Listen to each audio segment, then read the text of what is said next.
I know it's following me. I can feel it.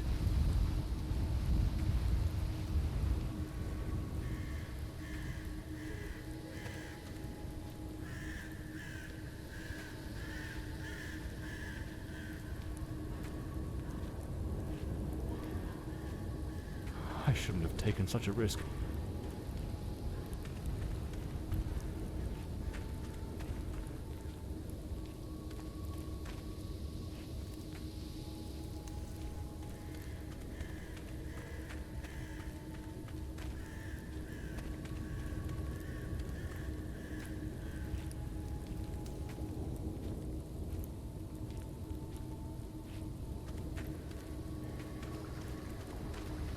Sound.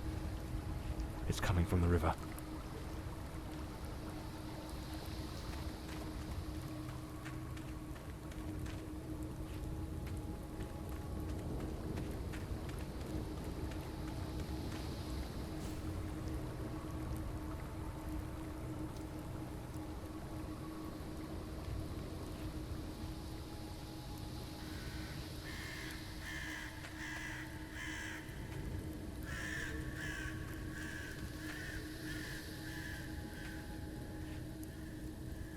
If it catches me, it will show no mercy.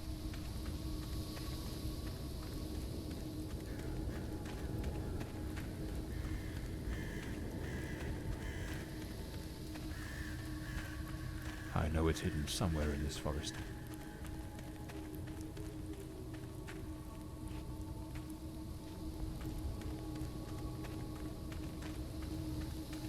I should be able to see its light soon.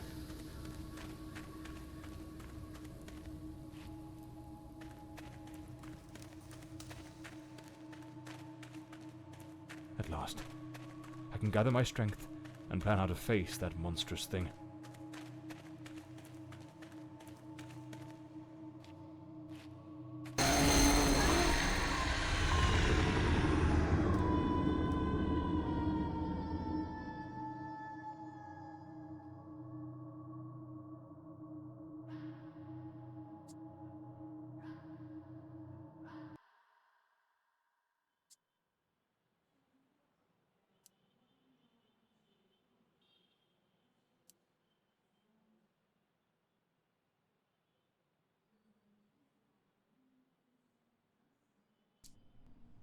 The name's John Morley, private detective, and today is a momentous day. After enduring the most exquisite tortures at the hands of those blasted nurses, and being pumped full of enough medicine to fell an ox, today I'm finally free. Who would have thought that the case of the Red Shoes murder would end the way it did? A stormy night, soaked to the skin, wrestling that brainless killer on a rooftop. Then a slip and a 5-story plunge. It appears you're awake at last.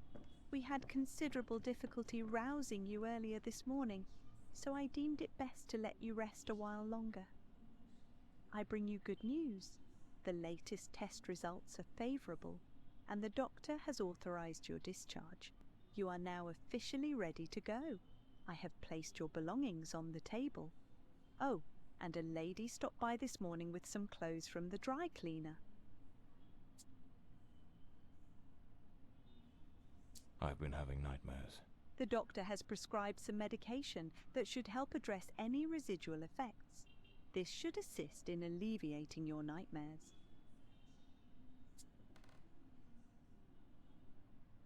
So I'm better now? Yes, you are much improved.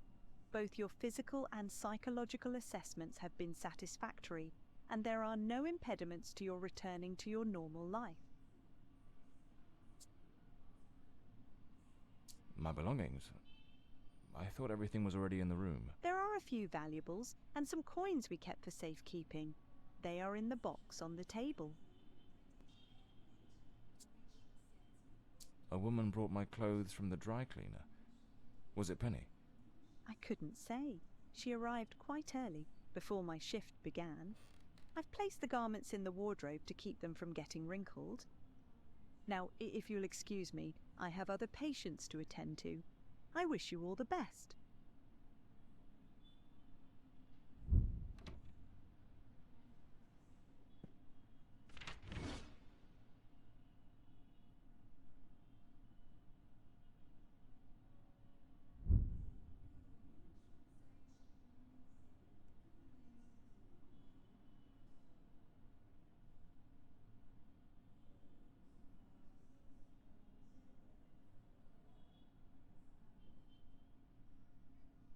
Story of my life. That's me, the bloodhound Morley.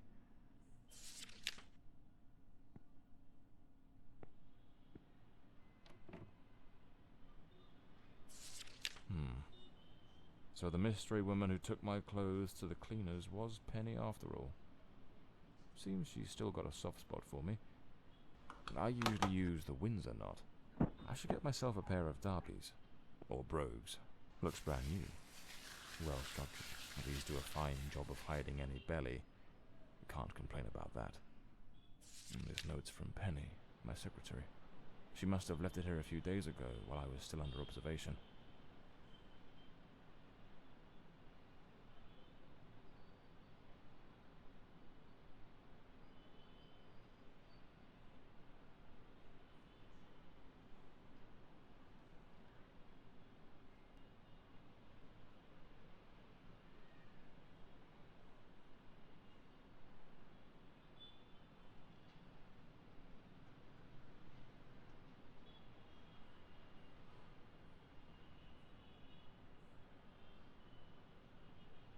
Damn it, Penny. I don't blame her, though. I'm a right mess. I'm not ready to leave just yet. I better get dressed. The hospital gown... Blimey, what a fool I took onto that rain-soaked pavement. And to top it off, with that downpour, I ruined my best suit.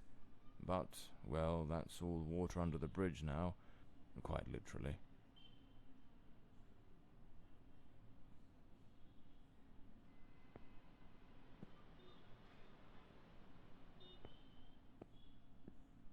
Blimey, it's nearly noon. I must have lost track of time in those blasted nightmares. Trench coat and fedora hat. Every detective's must have.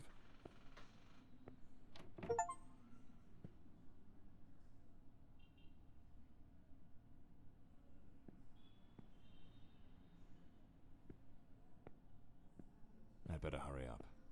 Just like Penny says in her note, I might have a new client this afternoon. And with the way things are going, I can't afford to let that slip away.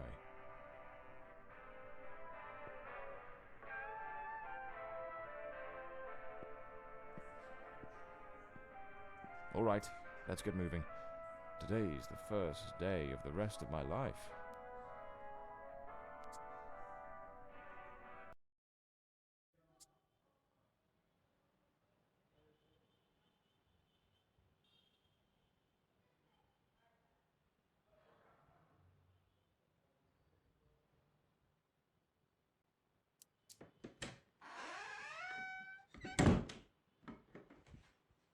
Back again. Feels like stepping into a forgotten paradise. Everything's got that same old charm, and yet feels oddly new. This hospital stint's given me a bit of a new outlook. Maybe I'll take it a shade easier from now on, sticking to cases that don't demand a trip to the morgue.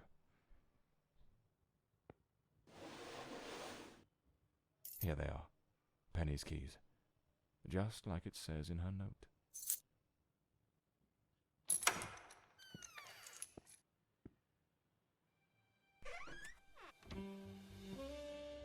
My files, cases, clients, debts, too many debts, far too many. This case is worth its weight in gold. Everything you need for a portable lab. The umbrella with a bullet hole, souvenir from the marksman case. Nearly lost my hat on that one. This one's a favorite. The jealous lover solved everything with a few blows from an ashtray. Brutal, but effective.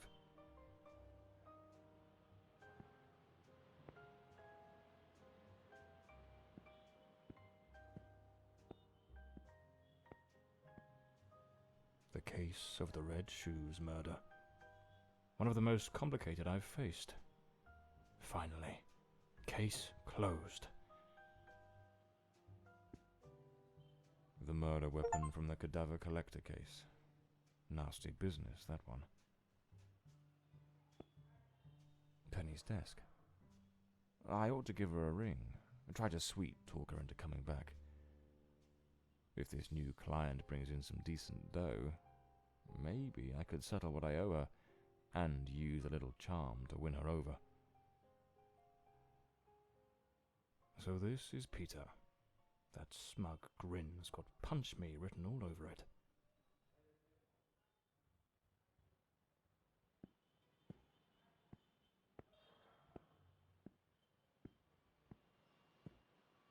My desk, strangely tidy. Normally it's buried under papers, notes, bits of evidence. Penny must have wanted to leave everything spick and span before she walked out on me. Another one of my cards. But this one has my last name circled. The drawer. It's locked. But there doesn't seem to be a keyhole.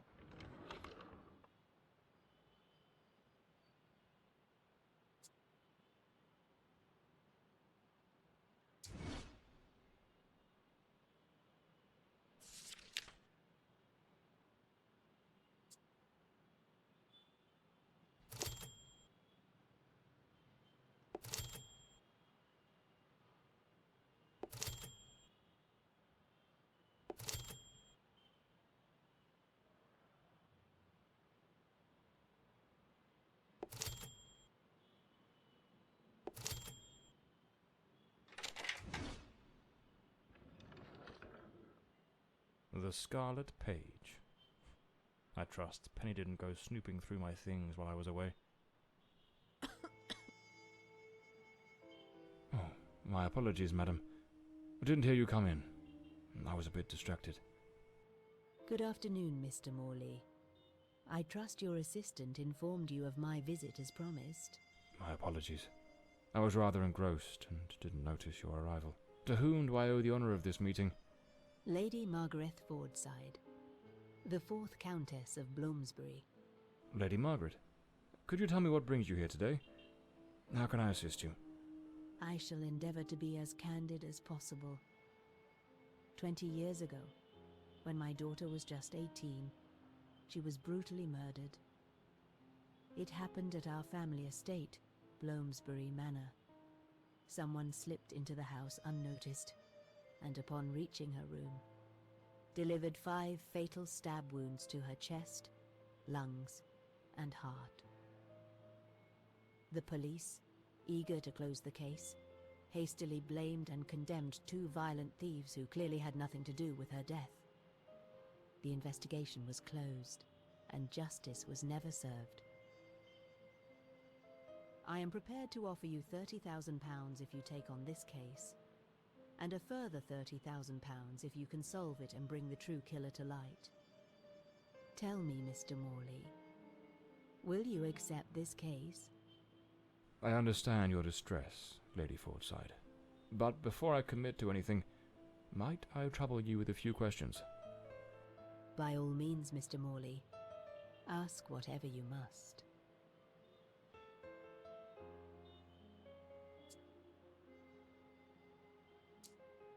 A case that's been cold for 20 years. You certainly don't make it easy for me, Lady Margaret. What made you decide to seek out a detective now? For over 2 decades, I've fought tirelessly to have the case reopened, to prove that the real murderer escaped justice. But all in vain. Neither solicitors nor well-meaning police friends, nor even journalists hungry for a dark story have managed to uncover anything. Then one day, I read about your success in solving the case of the Red Shoes killer. Regrettably, I also learned of the unfortunate incident that left you hospitalized with grievous injuries. On the advice of your secretary, Miss Penny, I waited patiently for your recovery. And now, here I am.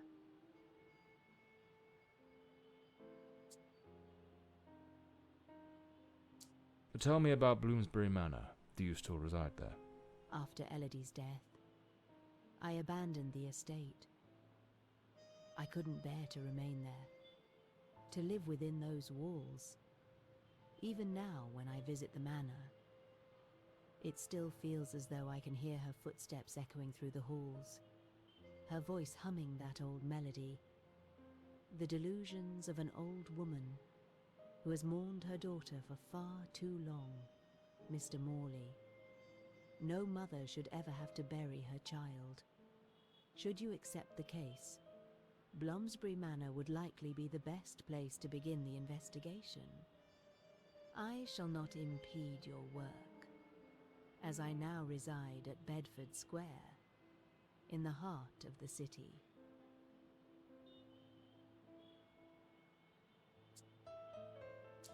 Tell me about the men the police arrested. Why are you so certain they weren't guilty? 2 days after the murder, the police arrested a pair of violent thieves who were terrorizing the county at the time. Though they swore their innocence in my daughter Elodie's death, their criminal record completely undermined their defense. Seizing the opportunity, the police locked them away for their other crimes, and the case was closed. But what has always struck me as suspicious is that nothing was stolen on the night my Elodie was killed. If those thieves were truly the culprits, why would they murder her and then leave without taking a single piece of silver? It doesn't add up, Mr. Morley. Tell me, were there any witnesses? Did anyone see or hear anything? It happened at midnight. The house was practically empty at the time, with only a few servants and a guest who was sleeping in the west wing. I was the only one who might have heard something, as my room was next to hers. Unfortunately, I had taken a sleeping draught and fell into a deep slumber. It is a decision I shall regret for the rest of my days. Well, I believe I have all the information I need to get started. I accept the case and will begin the investigation immediately. I'm pleased to hear that. My butler will bring you the £30,000 tomorrow morning. Now, if you'll excuse me, I have matters to attend to. Once you uncover the culprit, contact me at once, and I shall promptly deliver the remaining £30,000. Please, Mr. Morley, unravel this harrowing mystery that has tormented me for so long.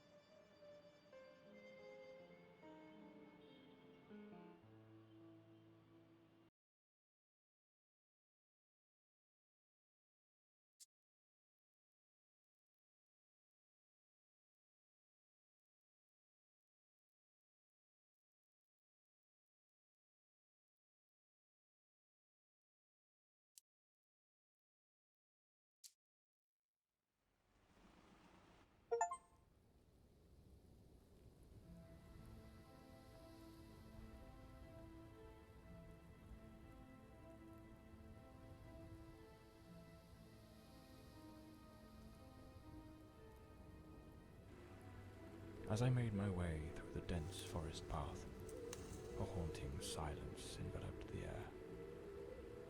It was as though the very night of the crime still lingered here, shrouded in an eerie calm. The manor stood before me, its facade as inscrutable as the shadows that danced in the moonlight. Every step I took felt like a step deeper into the heart of a mystery that refused to be forgotten.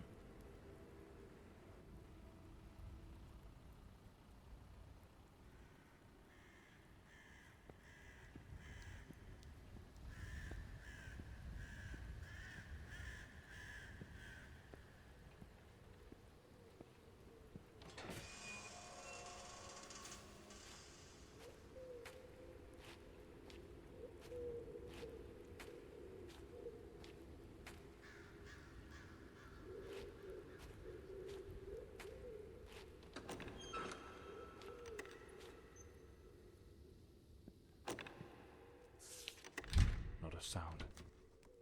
The stillness feels heavy, like it's hiding something.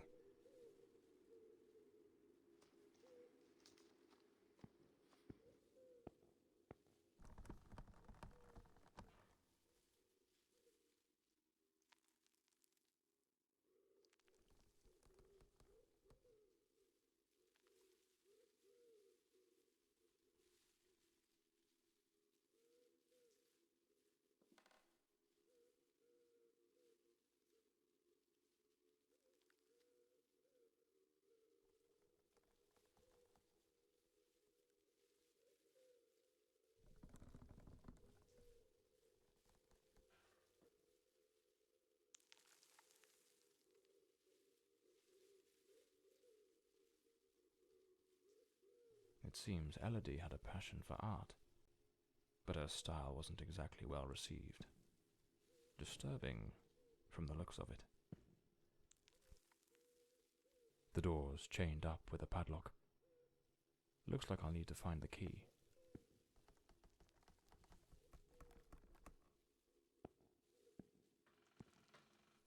This painting, it's rather grim. There's something deeply unsettling about it. Almost like it carries a shadow of its own.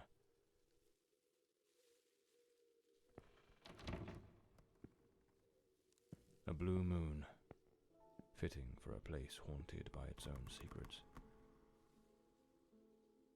Looks like the Countess left this for me. It could be useful for getting around the place.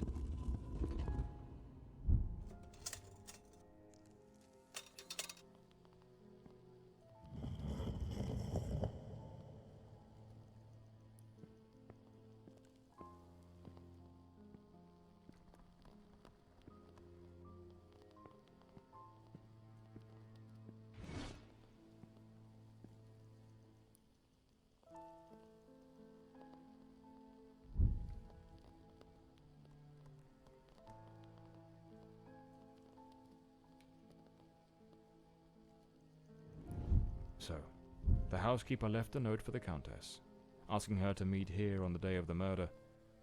I wonder what truly happened during that encounter. Very well. Let's piece the events together, step by step. Looks like this is the Fordside family book, showing some of their ancestors.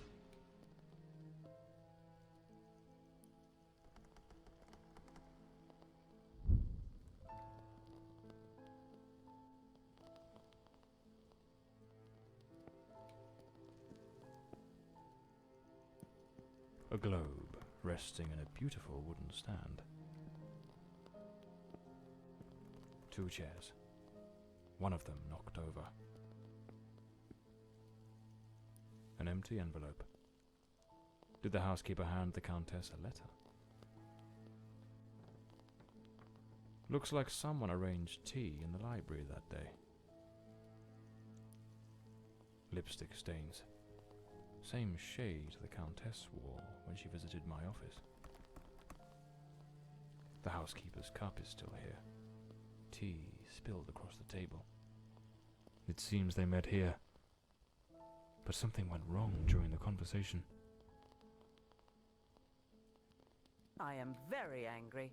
After all these years of service, this is how you repay me? Walking away like this? I'm sorry, madam, but the situation has become unbearable. My bags are already packed.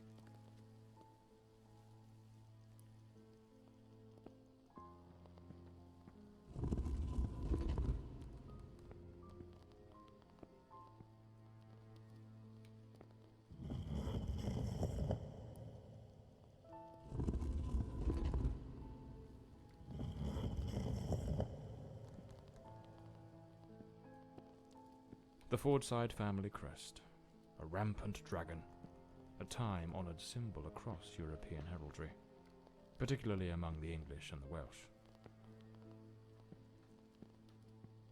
Another painting by Elodie. There's something deeply disturbing about her work.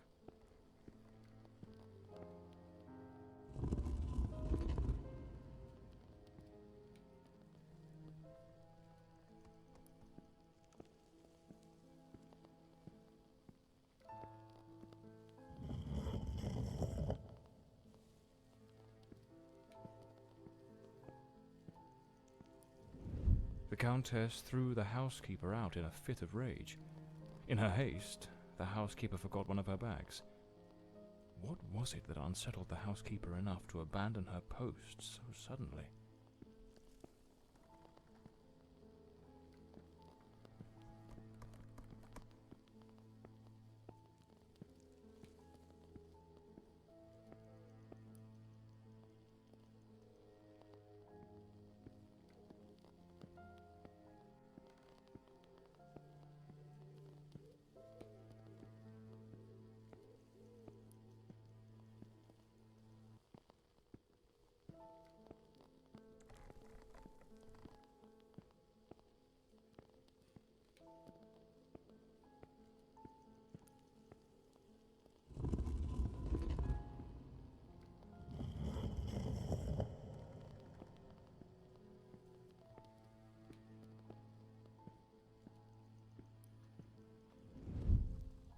Fordside, still seething, burned something in the fireplace.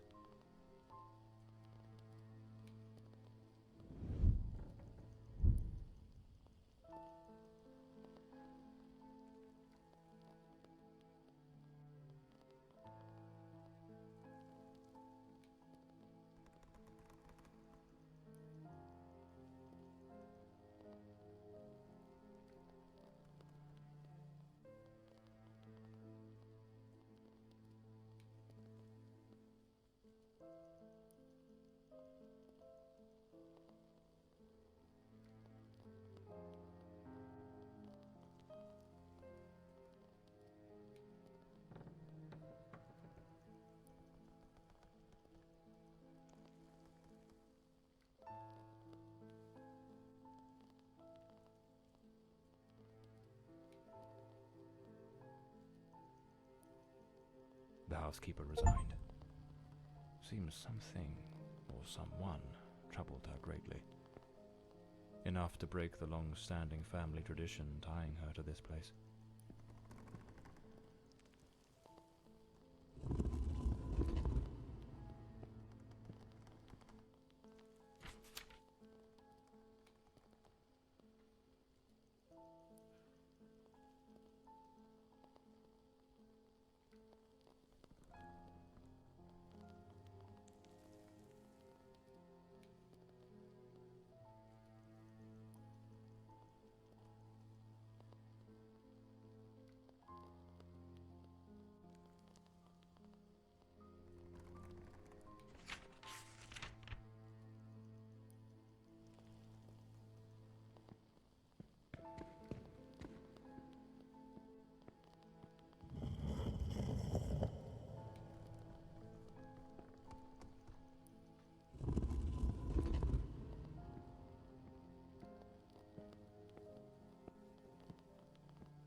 This must have been some sort of private study for the Countess.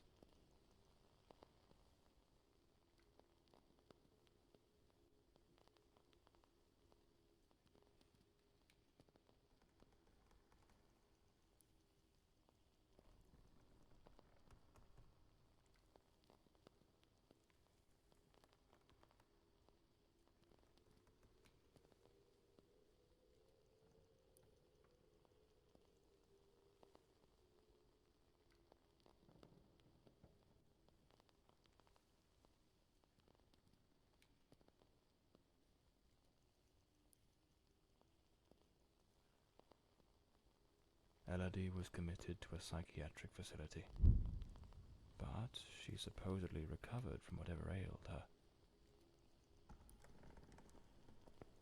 Lady Margaret and a young woman. I suppose it's Elodie. They look happy. It was undoubtedly a better time.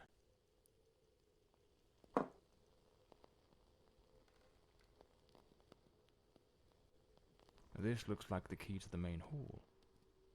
Could be my way into the heart of the house.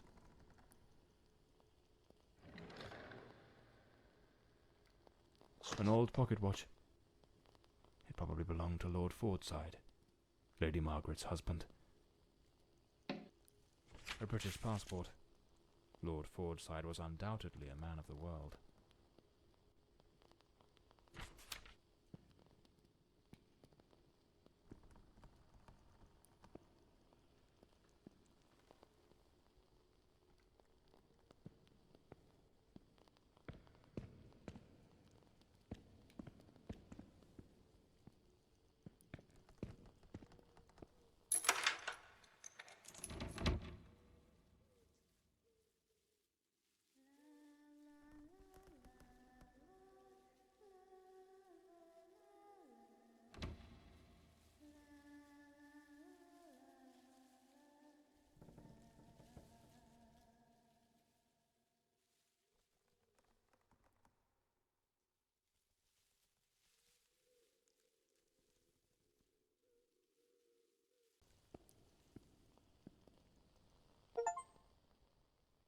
Here lies Elodie. Rest eternally, beloved daughter, beneath the tree that once watched you grow. So this is where Elodie is buried.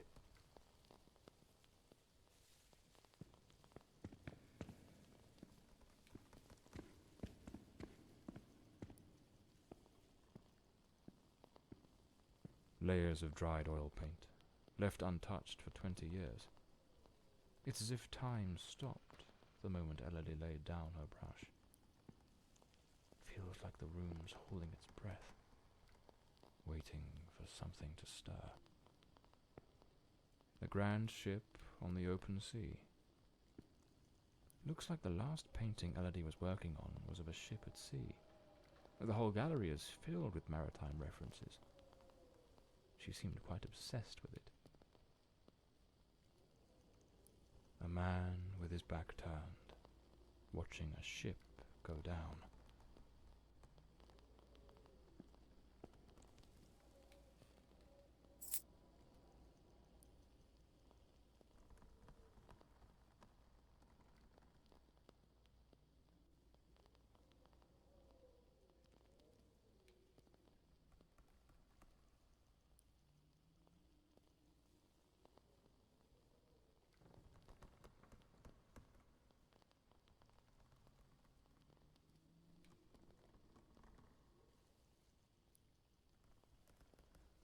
Lady Margaret took special care to secure the house, restricting access to certain areas. Looks like some sort of clue. Trace the tree's journey from birth to decay. Follow the path of the artist in a thoughtful display. Arrange the 4 stages and the door will obey. Unlock the path ahead as art lights your way.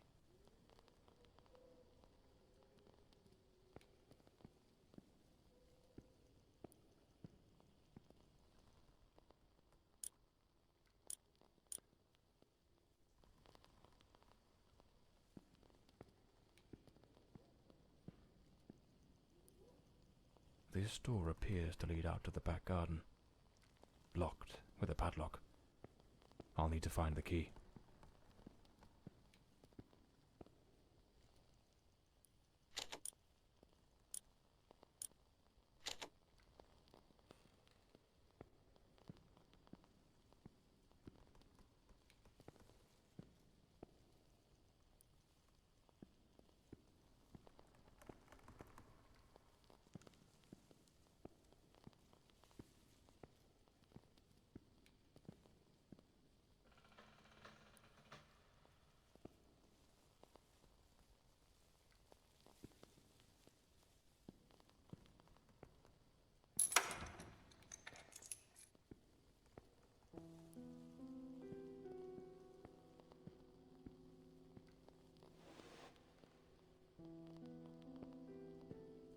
Some of these paintings are really dark and sinister.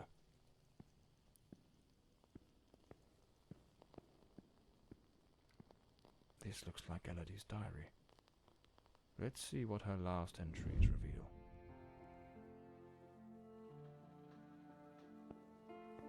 I'm absolutely over the moon. Walter has written to say he is coming. I met him at the Western Sanatorium, and we have grown so very close. He was there recovering from the trauma of a shipwreck, where he tragically lost his companions. By sheer luck, he was rescued, but not before spending an entire year on an island living amongst the natives. He truly is an adventurer.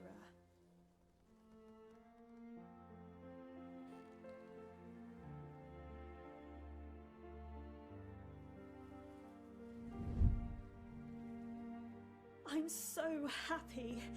Walter has finally arrived. I must admit, I am utterly captivated by him. I invited him to visit, and he gave me his word he wouldn't fail to come as soon as he was able to leave. And now he's finally here. I can scarcely contain my joy. It feels as though all the darkness has faded away.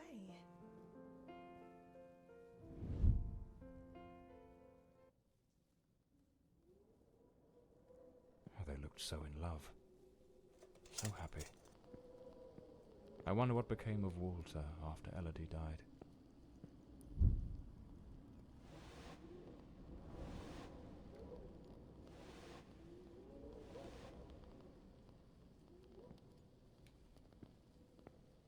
Looks like a commercial seaman's yearbook, listing ships and their crews.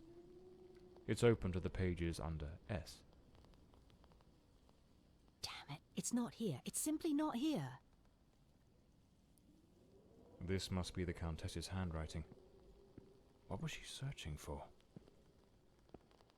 Those poor souls. Tragedy seems to have cast a long shadow over this family.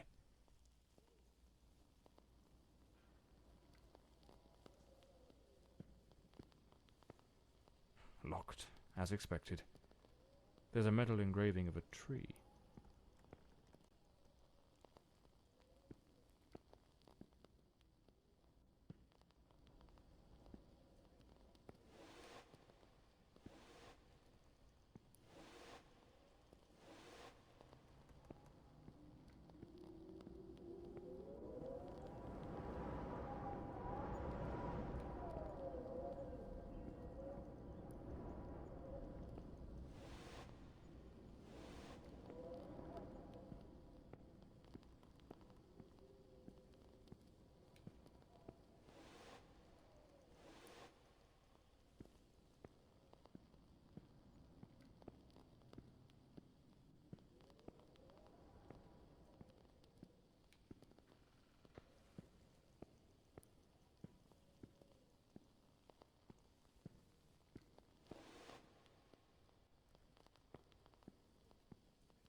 A young woman screaming in the middle of the darkness.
A boarded up door. The access to the servants' quarters appears to be blocked for some reason. Something definitely happened here. Was it a struggle? These broken chairs. Someone must have held them to the ground with great force. It looks like this vase was shattered. Not just dropped, but smashed with intent. Some of these tools have been bent, likely trampled over. A silver knife is missing, and it's nowhere to be found. Likely taken by the same person who caused all this destruction.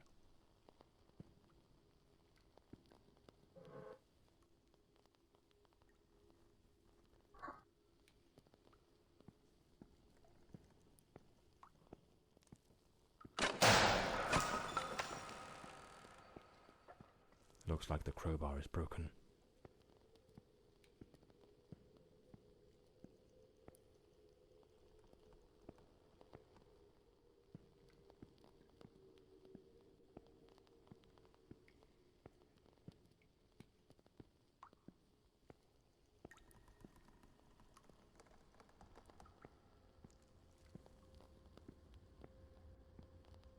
No doubt, this is the cook's room.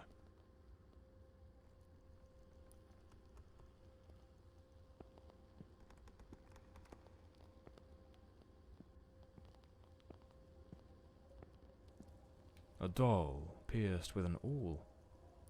A warning? The young maid was an avid fan of actor Valentin Rudolph. What a collection of posters from his films.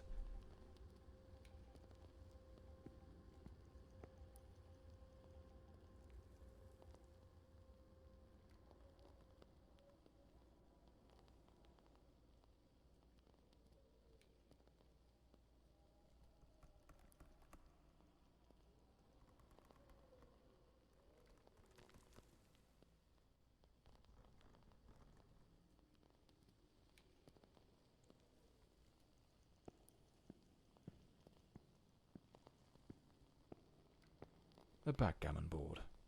One of the oldest board games.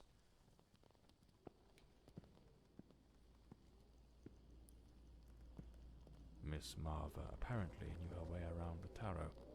What a dreadful spread, and what a chilling omen it revealed. Evil approaches. It will bring death, and lay ruin to the house and all who dwell within.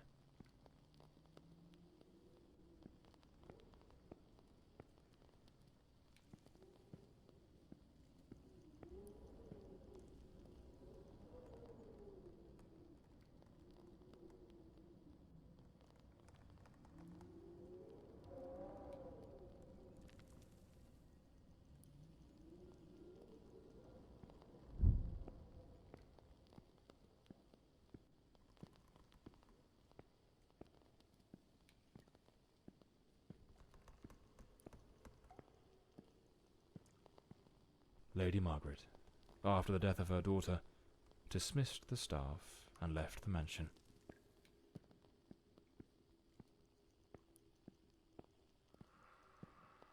A pair of blood-stained scissors stuck in the sink basin. Deeply unsettling.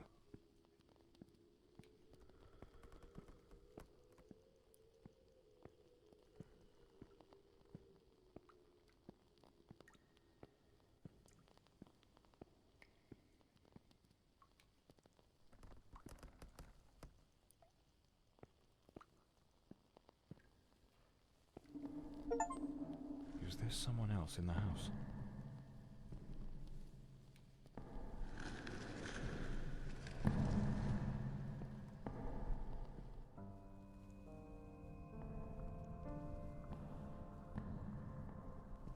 Who the devil is that man? He had a knife. I'm completely in the dark here. I don't think he saw me.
this must be Walter Brandon's room.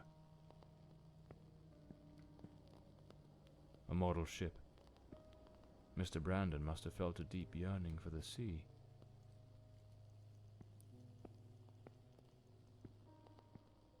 An empty bottle. It smells of good rum. A compass and a sextant. Tools of a sailor. The diary of Walter Brandon. Perhaps it holds some clues about who he was, and what his involvement in this case might be.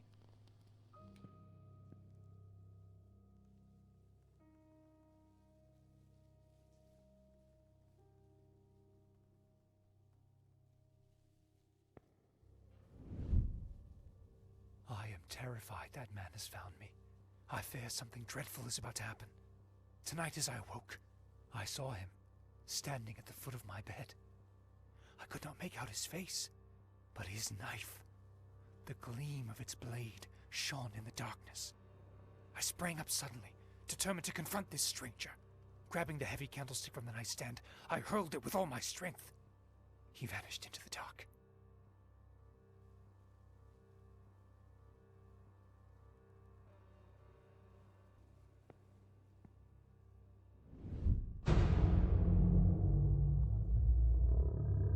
Coming here was a grave mistake. He has followed me, watching and lurking in dark corners, waiting to surprise me. I dare not tell Elodie. She would think the one thing I dread most for her to believe. I see him again from the window, watching me. His long hair and beard obscure his face, and he still holds that knife. He means to kill me.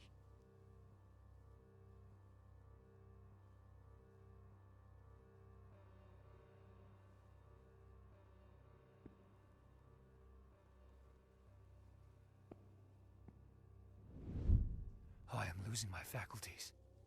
It is best I return to the ship. Everyone seems to be conspiring against me. The housekeeper despises me, accusing me of misconduct. Perhaps I'm not a man of refinement, but I know what respect is. Yet this morning, as I awoke from my rest, she was enraged with me. It was of no use to tell her I had slept peacefully. An external maid who comes to clean was crying and accusing me of having approached her in an unseemly manner. I would never do such a thing. I am a sailor, a man of the world. I know how to conduct myself.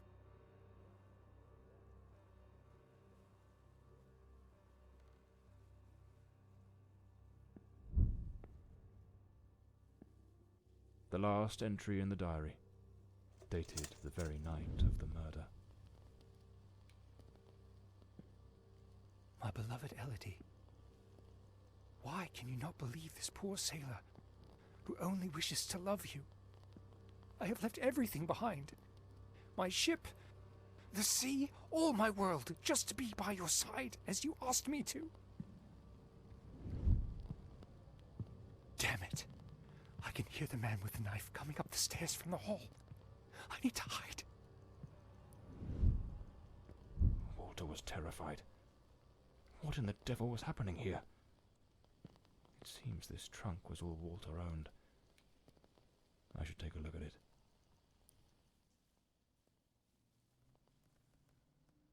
A photograph of Elodie.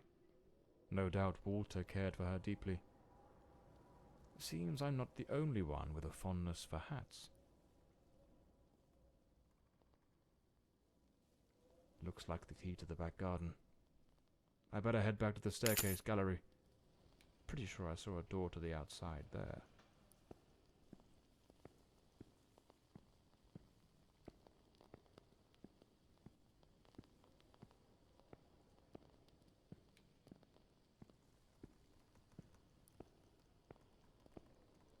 The sinking of a ship.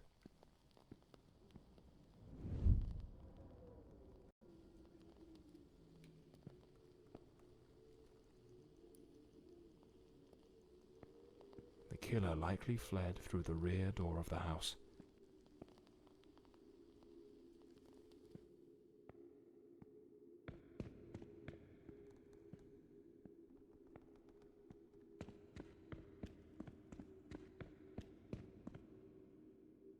At that old fountain in the garden. now little more than a basin of stagnant water, one can still make out the faint impressions of bloodied hands. It seemed almost certain the killer stopped here, in a hurried attempt to wash away some of the blood spattered across his body.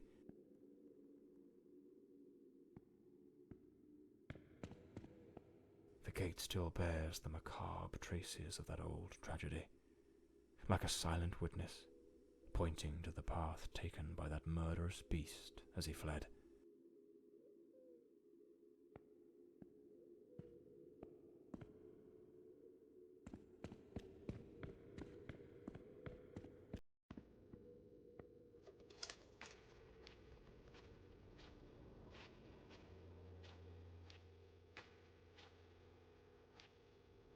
This ought to do the trick for that boarded-up room upstairs, just by Walter Brandon's room.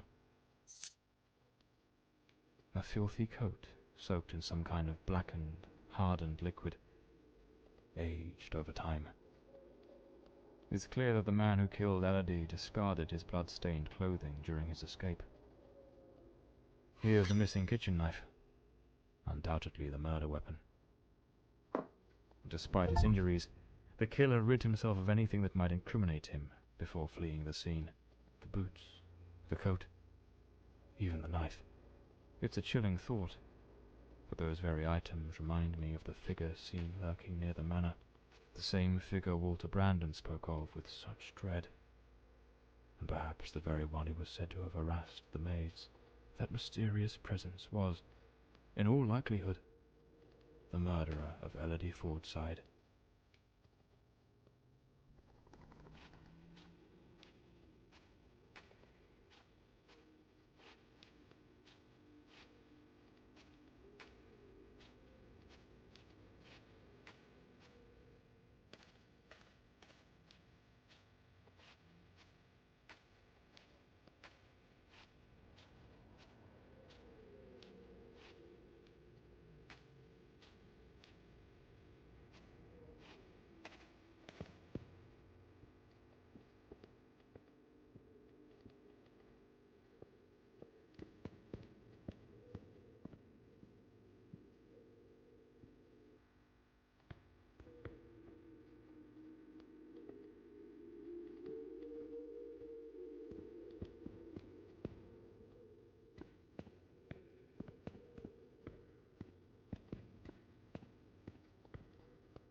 Unlabeled liquor bottles.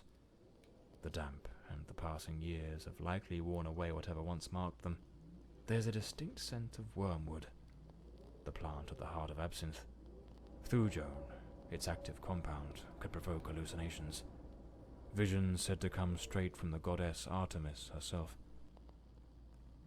A sharpening wheel. Lord Fordside likely crafted his own chisels.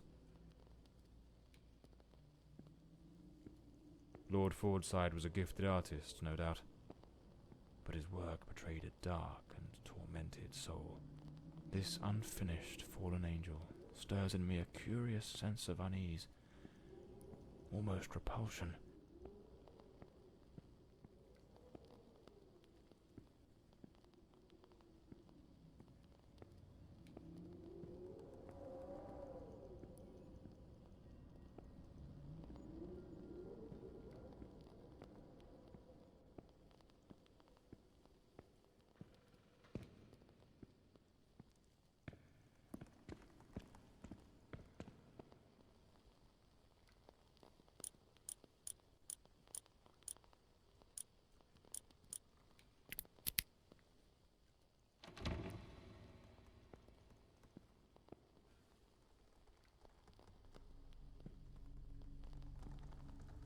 door is locked. I'll need to find the key.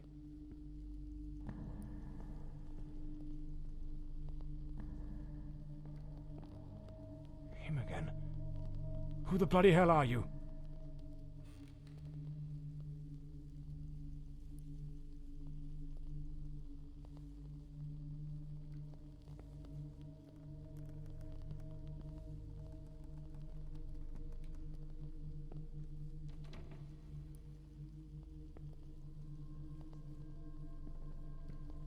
This room looks like it belongs to a woman.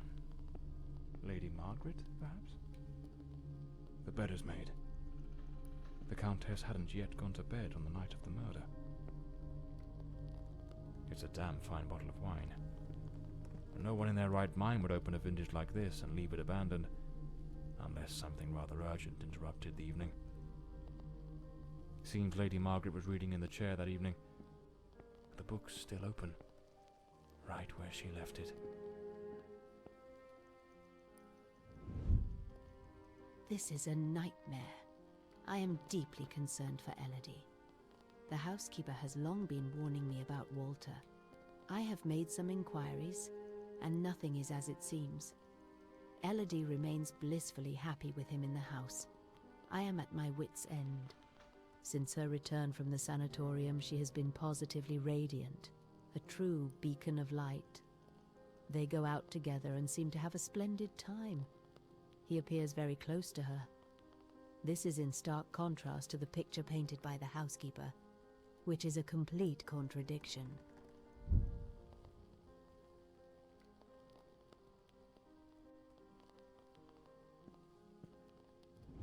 Last night I heard him scream. He seemed to be in the throes of a panic attack.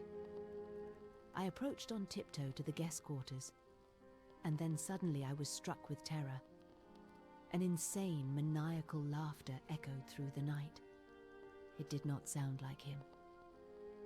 The following morning, Walter and Elodie went out to sail on the pond. Everything appeared normal, and he was the most charming he has ever been.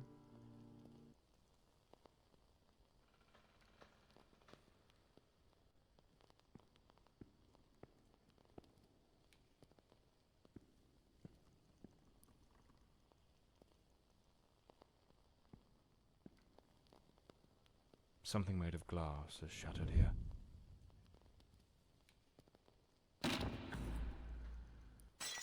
Oh my God, what is that noise? It's coming from Elodie's room.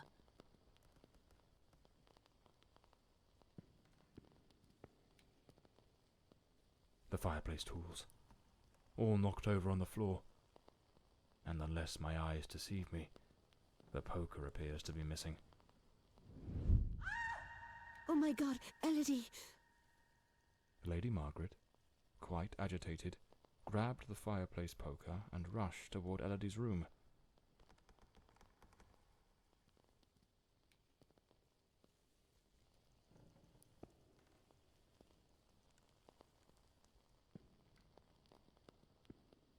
A key. Likely the one to Elodie's room. Lady Margaret lied to me. She hadn't taken any sleeping draught that night. She could have heard the attack and rushed to see what was happening. Why did she hide this from me? The more I investigate, the more convoluted it all seems. I should head to Elodie's room to search for answers.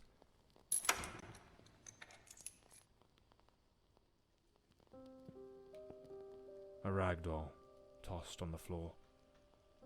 I'd wager it used to sit neatly on the bed.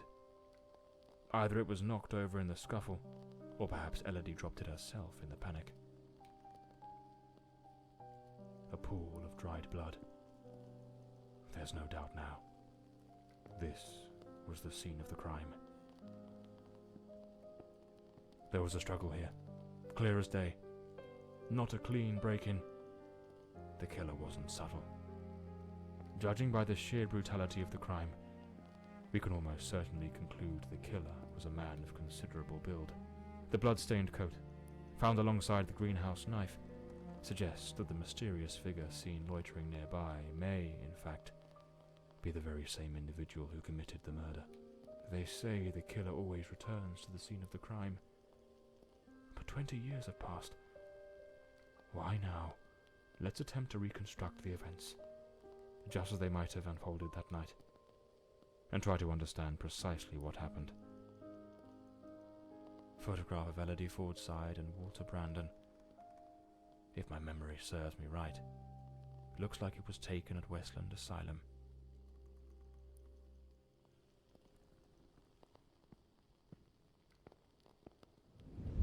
A teacup on the bedside table. Elodie must have lain down that night, perhaps already drifting to sleep.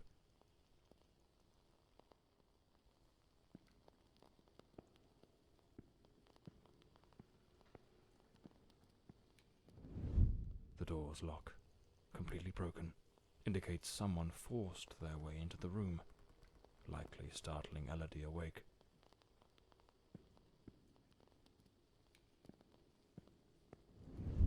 Elodie tried to flee, but the killer cornered her near the vanity. She lost her balance and fell, breaking the dresser and chair.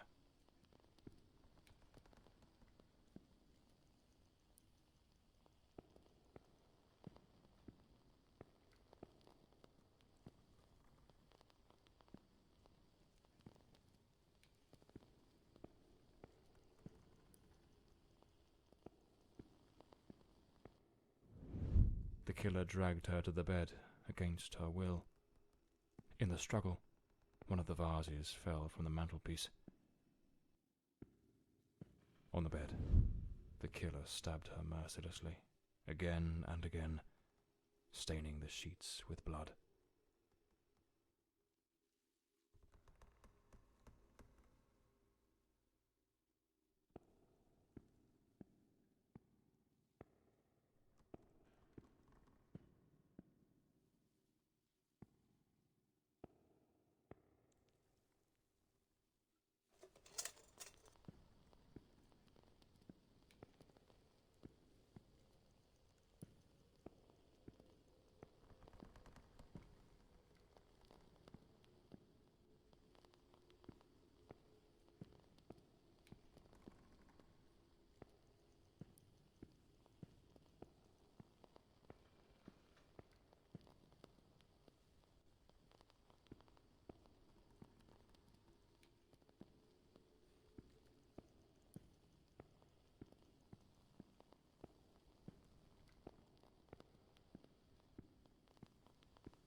That's when Lady Margaret arrived, striking the killer with the fireplace poker, knocking him away from Elodie.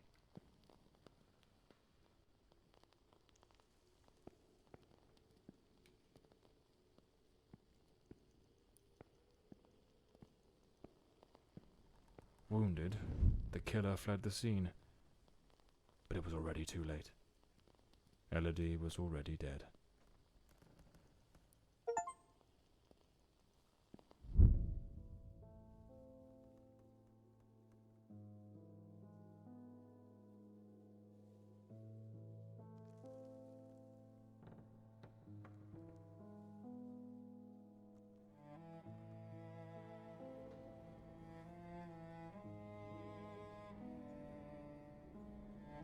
The old Bloomsbury mansion. It choked my thoughts. It had that kind of sadness that seeps into your bones like old damp, and that sudden abandonment, so clear before my eyes, looked like a sinister time capsule.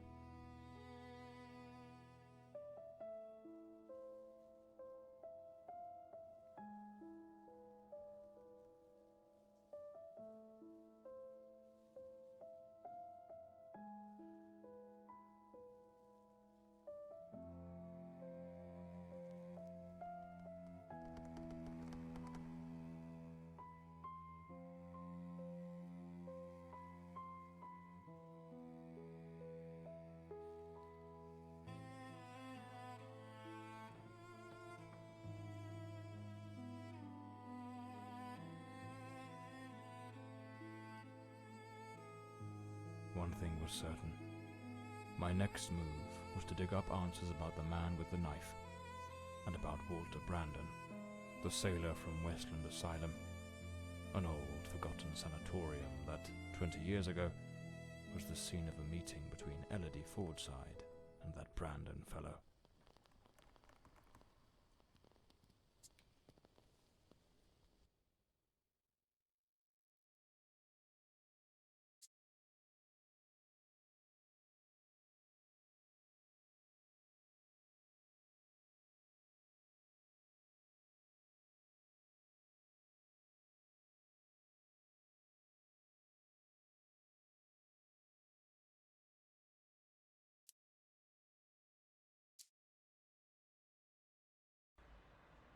It was an ungodly hour when my battered car crept along the winding, shadowed road leading to Westland Asylum.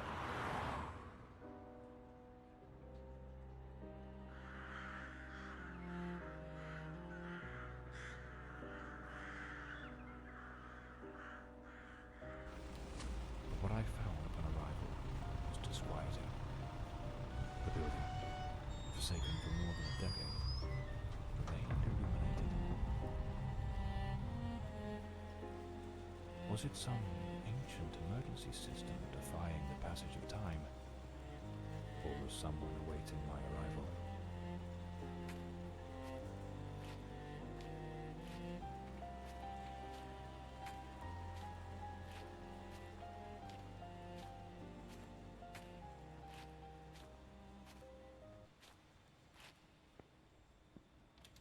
The front door, sealed shut, as expected. Nothing's ever straightforward, is it? I'll have to find another way in.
Bloody hell, it's pitch black in here. Looks like I've stumbled into what could be the kitchen. Impossible. Locked as well.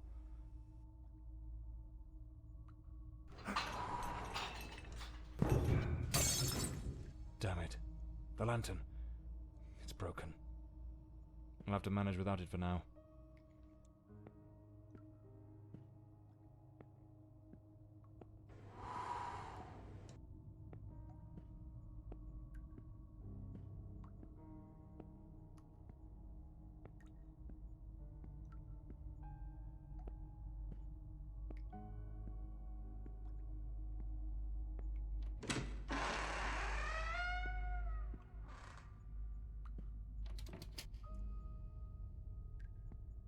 Some of the rooms are completely trashed.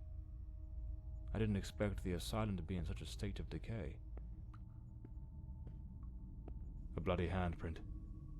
Someone injured must have leaned against this wall.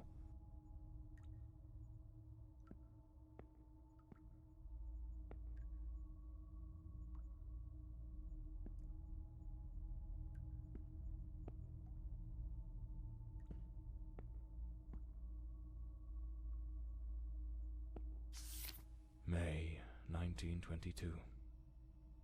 This letter was written half a year before Elodie's murder. It's possible she was still a patient here at the time.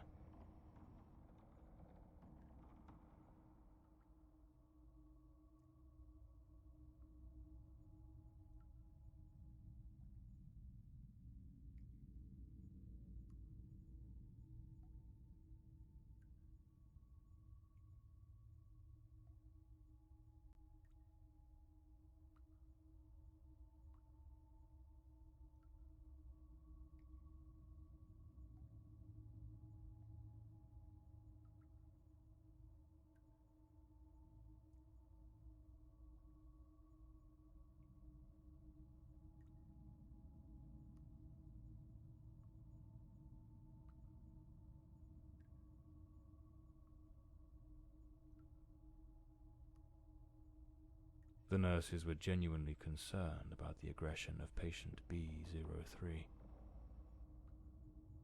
Westland Asylum was a top place in its good old days.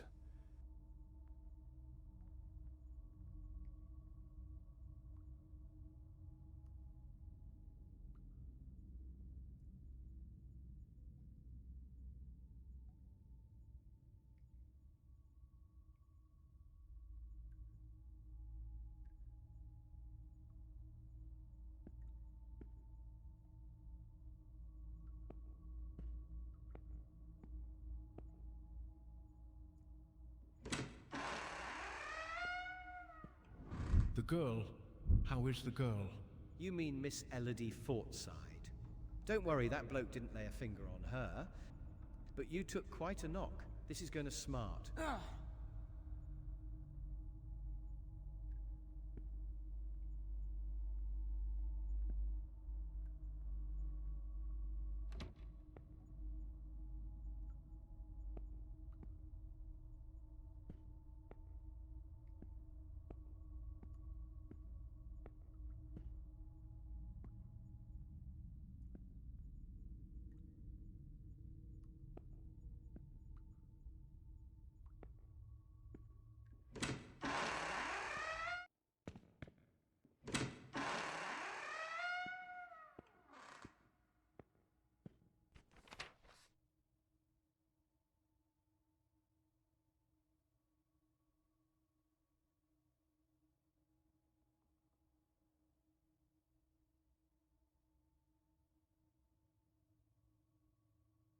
I need to find Dr. Sheridan's office.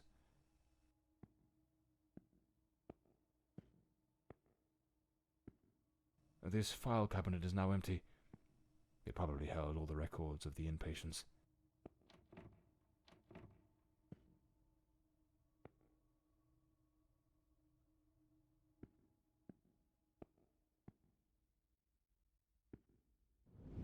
We must formalise the admission of Miss Elodie Fordside. I have her file here. That girl? What do you think of her? I don't quite know. She seems a good girl. I do hope she recovers soon. I know what Dr. Mulder thinks of her. Oh, don't be wicked. You cannot tell me you haven't noticed. Have you seen the way he looks at her? Shh, hush now. Someone's coming. It seems the nurses were gossiping about a certain Dr. Mulder, who appeared to be especially taken with Elodie.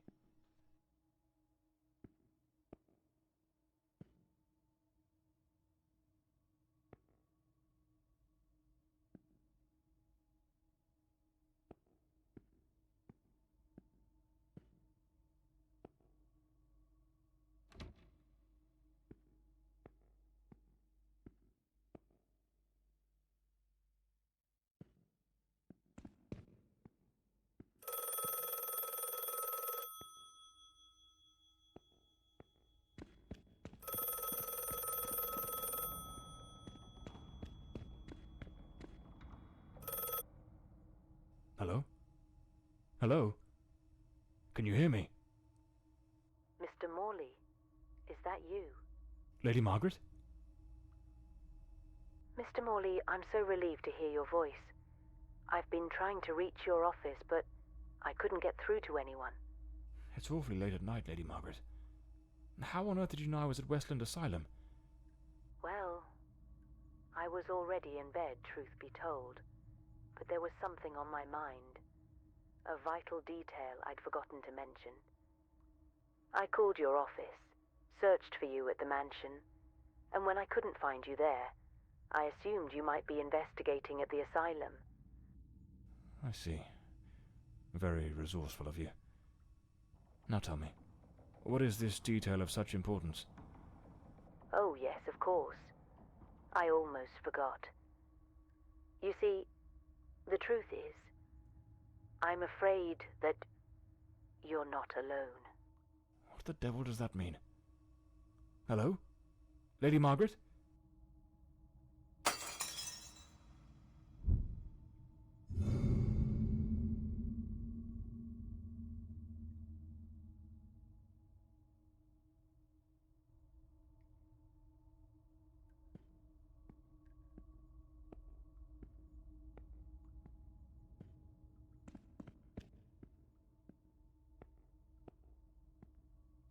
Is someone there? Damn it. I've got a bad feeling about this.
Beatrice Maren, female, 28, reclassified after initial misidentification. Miss Maren presents with severe self-destructive behaviors. She engages in autosarcophagy, self-cannibalism that has markedly compromised her physical integrity, and compulsively ingests her own hair. These actions, driven by deep psychological torment and overwhelming despair, leave her in a perilously fragile state. As a precaution, she is secured in a straitjacket and confined to an environment entirely devoid of any utensils or objects that might facilitate further self-harm. Her treatment protocol centers on the administration of potent sedatives to alleviate anxiety and curb these impulses, with ongoing monitoring.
Internal report. Patient B03, identity unknown. Male, early 30s. Admitted after being the cause of a series of violent incidents. The patient exhibits a disturbing duality. Episodes of unprovoked, nearly superhuman aggression, displaying raw, overwhelming physical force, and subsequent plunges into an eerie, profound apathy. His faculties appear suspended during these lulls, leaving him in a state of unnerving inertia.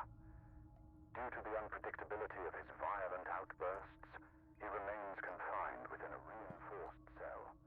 Treatment involves high doses of sedatives, potassium bromide or morphine, and a regimented course of electroconvulsive therapy, alongside stringent restraints, such as an anti-biting mask and, if required, an iron muzzle.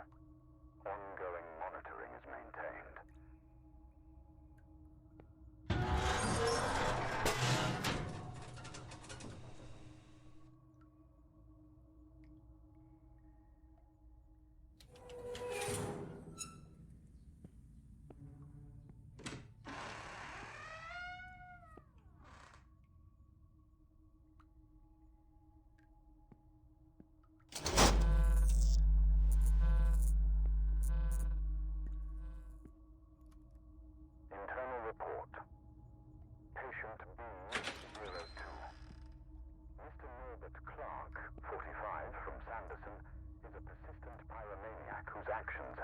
repeatedly endangered both property and life.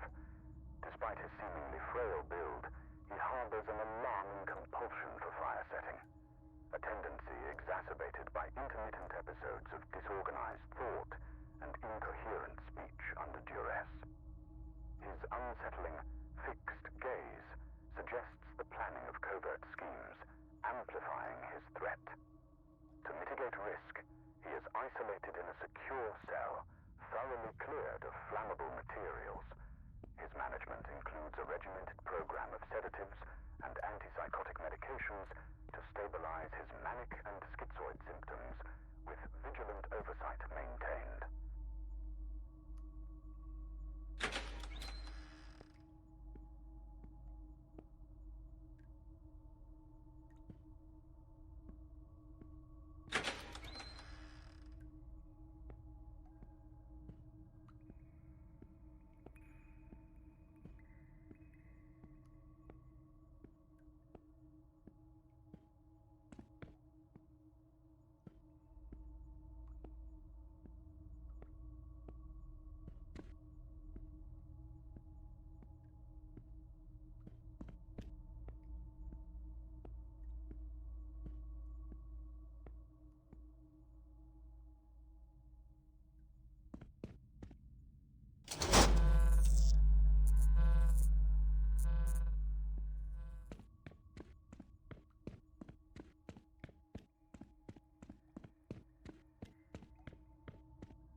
gives me the shivers.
I need to hide. Quickly.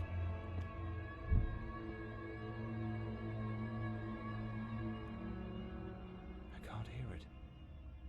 Could it be gone?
Clean water, an apple, a bit of bread.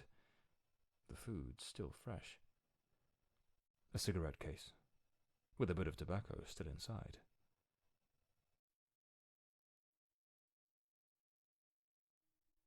A maintenance uniform, oddly well prepared. Not a speck of dust on it. Looks like someone's been coming through here. Perhaps this is what Lady Margaret meant in her call. Or was she trying to warn me about something else?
I'd rather not go through there. Looks ready to cave in at any moment.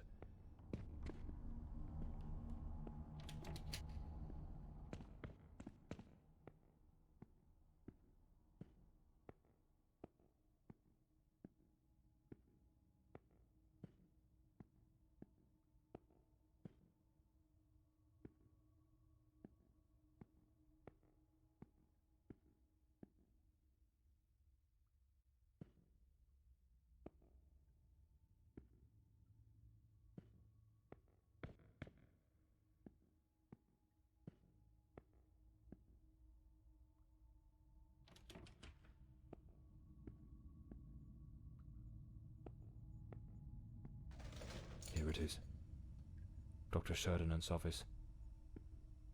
This is where I'll find Elodie and Walter's records.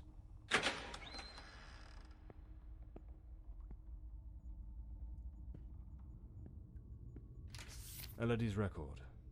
Patient at the sanatorium.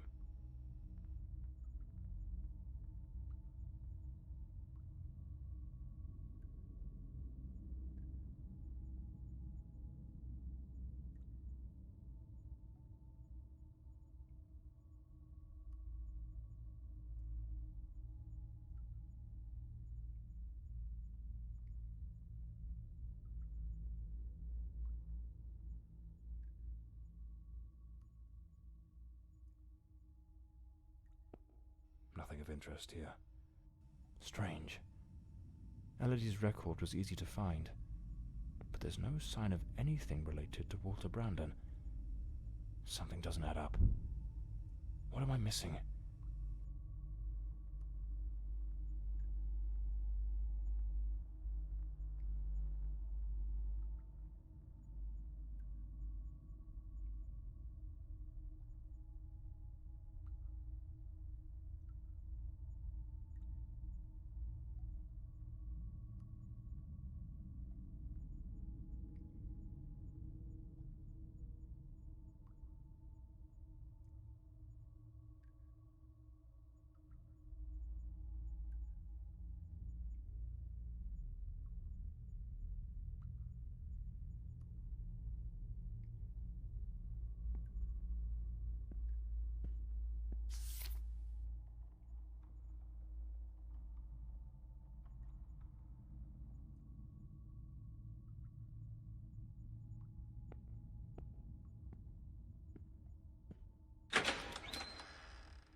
Wait.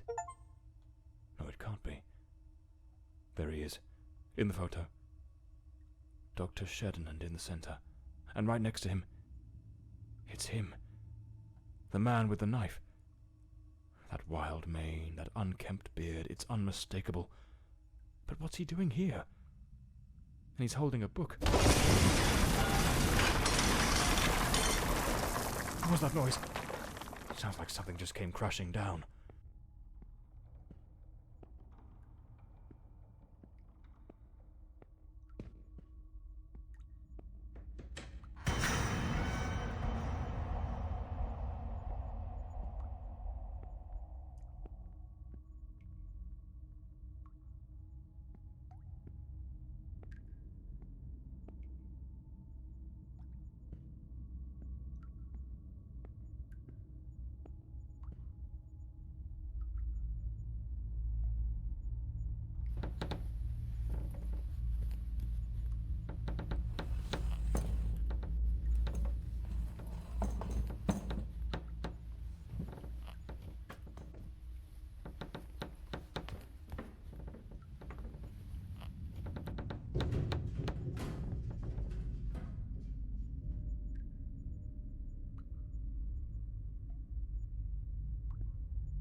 The adventures of Walter Brandon, the intrepid captain of the Stella Maris, braving the treacherous South Seas. What in the devil does this mean?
Patient recording, Elodie Fordside, February 3rd, 1922.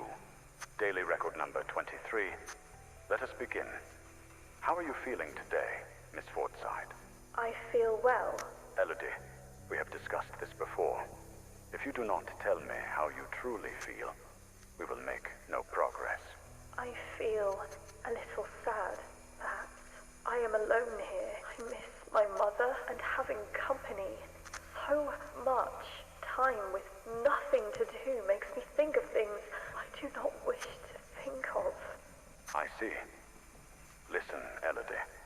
I believe you are looking at this the wrong way. If, instead of dwelling on what you call dark thoughts, you were to focus on possibilities, your outlook would change entirely. A young, beautiful woman such as yourself should look to the future with excitement. Think of all the adventures that lie ahead. Your family, your career as a painter. Perhaps even finding a man. A man of good standing. One who could protect you from your demons. A man? Tell me, Elodie, is there no man who stirs your heart? What in God's name do you think you're doing? Miss Fordside, you may go. We shall continue later. Very well. Have you lost your mind? Where is your professionalism? Do not presume to judge my methods with your oh-so-righteous reading therapy. Methods? The entire hospital is whispering about you. She is a patient, Dr. Mulder, and she is mentally unwell. Listen, Sherdinant. Stay out of my affairs, and I shall stay out of yours. Or have you forgotten which one of us is the director of this institution? Do as you please. But if I ever witness such a scene again, I will not remain silent. Damn fool.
This must be the key to the attic.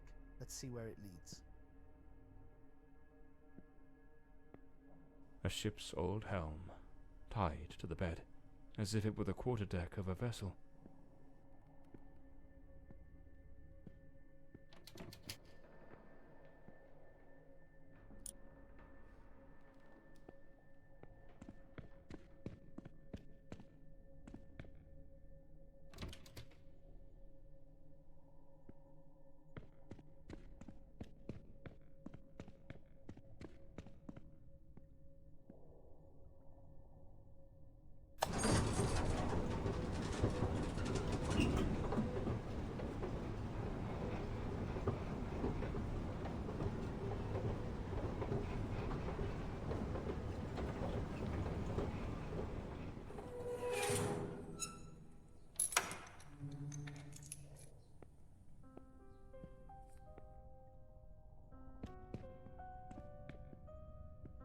A pair of scissors and a comb. Elodie put in real effort to make him fit the mold of her ideal hero. Hair on the chair, strands on the floor. This is where the transformation took place.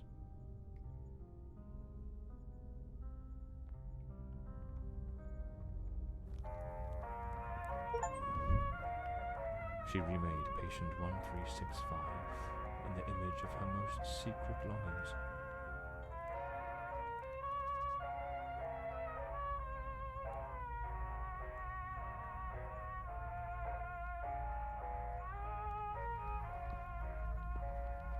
An alarm clock. Their secret hideaway. Like two reckless teenagers, they started a romance, hidden from the prying eyes of doctors and nurses. For a while, they managed to keep their affair in the shadows, far from the eyes of doctors and nurses.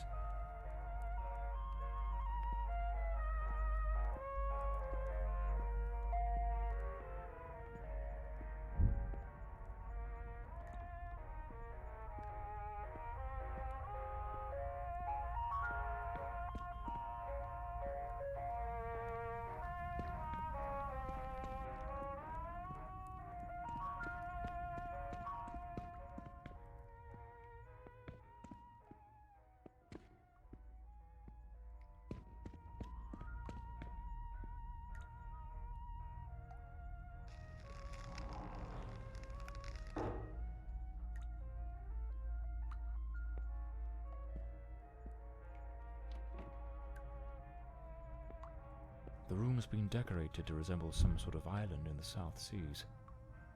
Of course, I should have guessed. She pulled him into her world. Elodie created Walter Brandon. A draft letter, scratched out and full of corrections.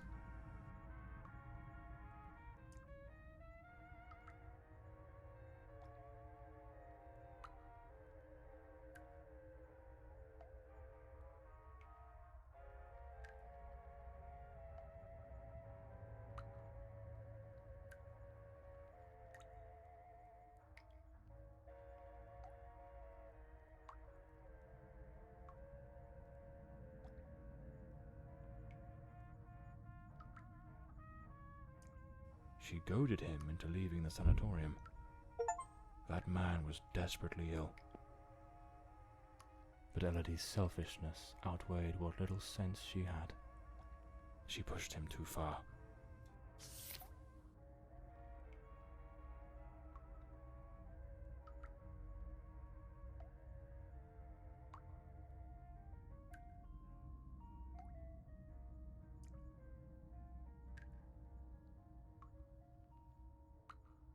This letter. At the very least, it's highly inappropriate.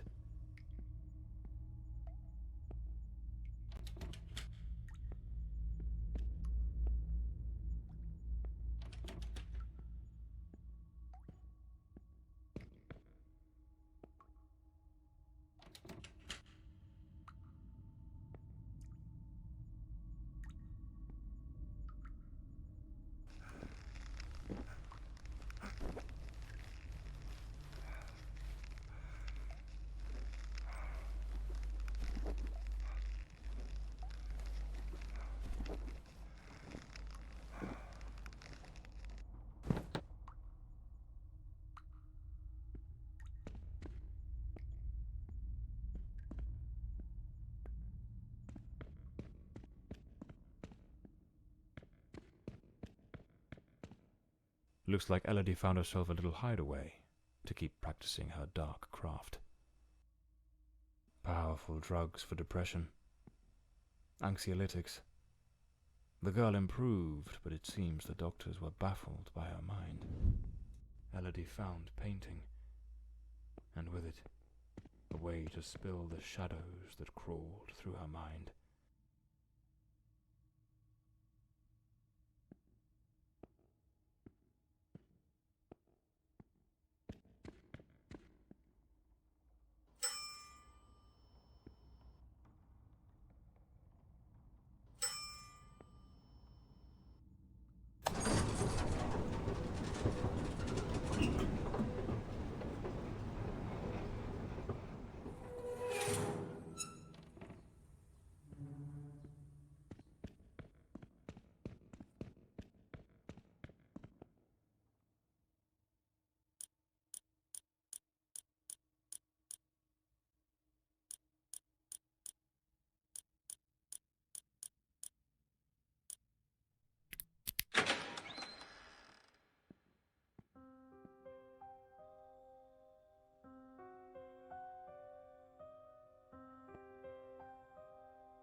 Patient number 1365 returns after an absence of 4 months. He's in a state of utter disorientation, perspiration pouring off him, and good heavens, there's a severe wound to the skull. His clothes and hands are covered in blood, and it doesn't appear to be his own. He cannot recall his name, nor anything that's happened during these past months. Seems to have found his way back here more by some strange instinct than by memory itself. The personality once known as Walter has vanished entirely, as has the entity we refer to as the Shadow, though given his nature, I cannot say with certainty it isn't still lurking beneath the surface. We have treated cases of dissociative identity before, but never one such as this. His appearance, his voice, even his build and weight change quite drastically. Now he looks frail, gaunt, empty, as though there's nothing inside, as though he were but an empty shell, waiting to be occupied. His condition calls for far stricter supervision. This institution is no longer equipped to care for him. I am ordering his immediate transfer to St. Dymphna Hospital. Dr. Former, a specialist in matters such as this, will take him under his care. As I near the end of my tenure as director, I must see this case brought to a decisive close. The blood upon his hands, the emptiness in his eyes, all point to an act of the gravest kind. One his mind appears to have erased entirely. God help us, if the Shadow should ever wake again.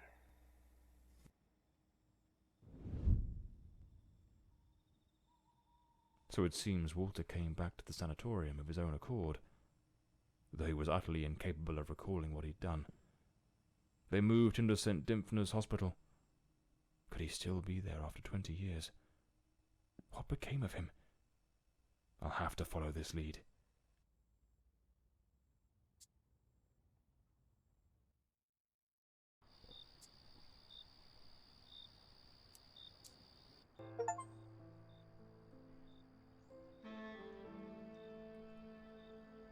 That man returned to the new sanatorium, remembering practically nothing.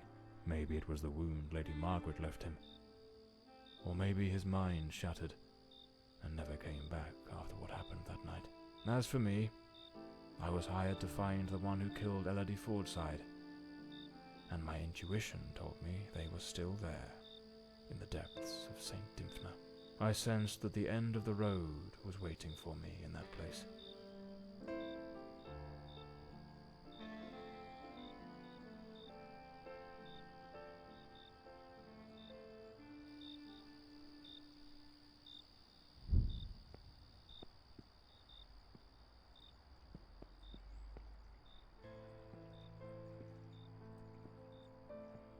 very well saunter in through the front door as if nothing's amiss.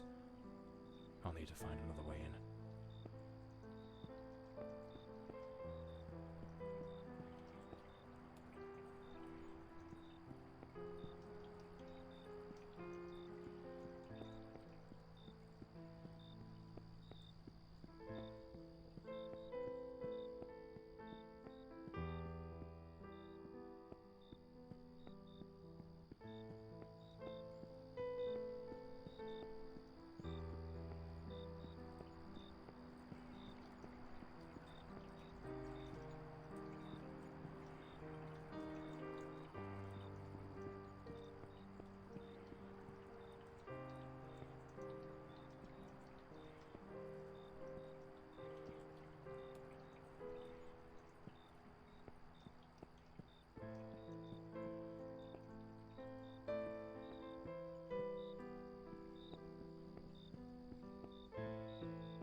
It's locked.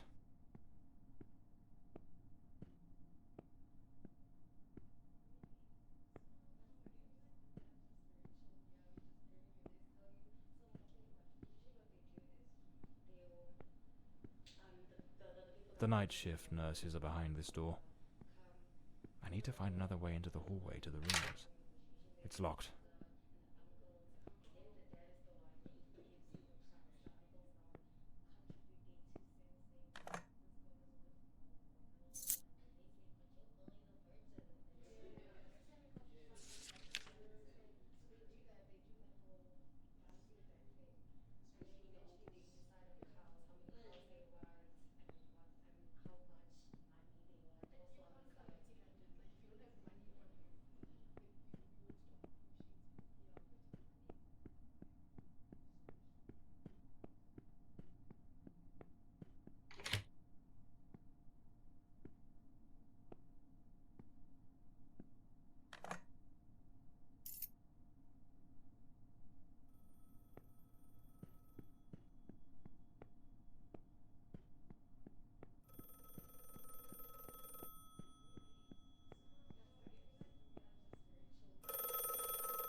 John Morley and the case of the red shoes.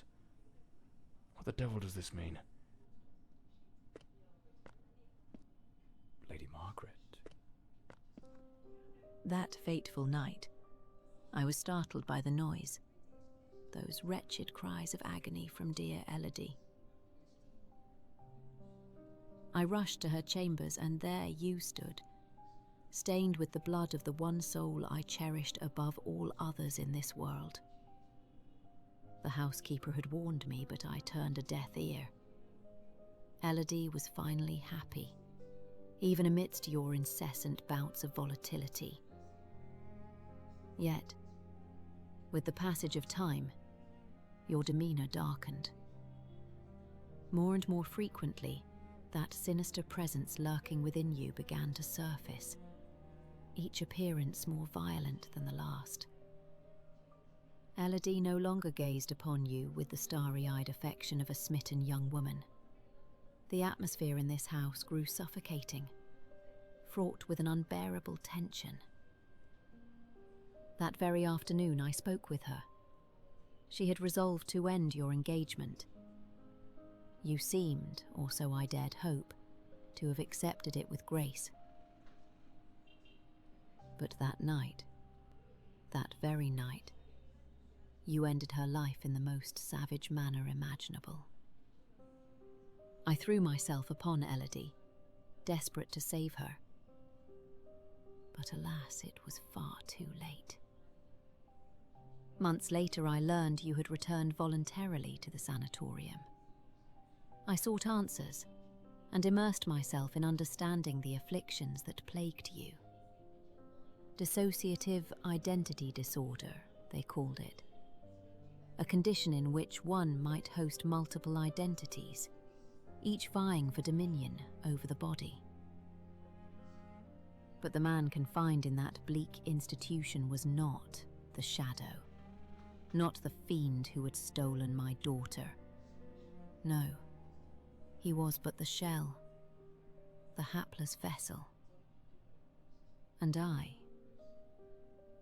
yearned to find the true culprit, not the facade, the murderer himself. Thus I devised my plan. I came to visit you, and just as Elodie had done, I crafted a new role for you, a new identity to inhabit. I brought books, personal artifacts, penned letters as Penny. I leased an office and prepared every detail meticulously, down to the smallest thread, for your return as John Morley. Everything had to be flawless. And why, you may ask? To make you remember, to awaken the shadow, to summon forth the murderer from the abyss of your fractured mind. John Morley is a good man. Walter Brandon was a spirited young sailor, brimming with love for Elodie. But the shadow was a merciless, unrepentant killer. I wanted to destroy the murderer who had stolen my daughter. But I could never bring myself to harm an innocent man. My obsession, my singular purpose, was to awaken the shadow.